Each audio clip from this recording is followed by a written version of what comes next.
Hi everyone, I'm Shane Caballero and right now po, andito tayo ngayon sa kasa ng Mitsubishi Motors and grabe guys, nakaka-excite kasi po may isa ko kasama dito na isa sa mga tinitingala din talaga natin na mentors na community and right now, nakaka-inspire kasi kakalabas niya lang and kaka-release niya lang ng sarili niyang first ever car and pakinggan natin kung ano ba yung feelings ngayon ni Mentor Mary Rose and may wisdom din siya na may share sa inyong lahat. So, thank you, Coach Shane. Sa lahat po ng nakikinig, nanonood ng video na to, 'di ba? Katulad po ng sinabi ni Coach Shane, nailabas ko na po yung aking first brand new car. So, sa mga hindi pa nakakilala sa akin, I'm Mary Rose Batol, isa sa dating empleyado, 'di ba? 8 years naging empleyado, walang nangyari pero grateful nakatulong sa akin 'yon. Teacher by profession, working student kaya nakapagtapos ng pag-aaral, 'di ba? And dahil sa community na to, nag-decide ako ng pandemic na gawin to.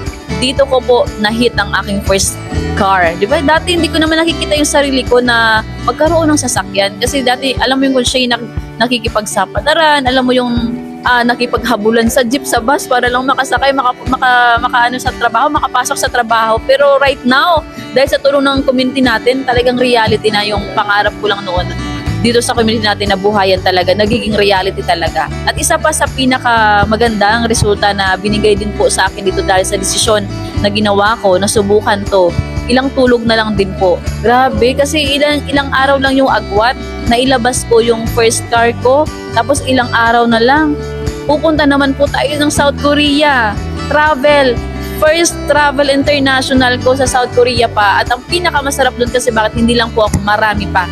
Dahil po sa community natin. Kumbaga dito sa community natin sa Digital Master Empire, talagang pag ikaw, sumunod ka lang talaga, pag ikaw nilaban mo lang talaga yung pangarap mo, di ba, sasabay ka lang talaga, mangyayari talaga, magiging reality talaga. Katulad ko, di ba, sumubok lang naman po ako, naglakas loob lang naman po ako, kaya sa lahat po ng nanonood ngayon, sa lahat po ng nakausap ni Coach Shane, na mga leaders niya, na shiran niya, mag-decide ka lang. Ang kailangan mo lang gawin, gusto kong sabihin sa'yo, nalakasan mo lang yung loob mo. Kasi katulad ko, naglakas loob lang din naman po ako. Walang kalam-alam sa negosyo, pero may lakas ng loob.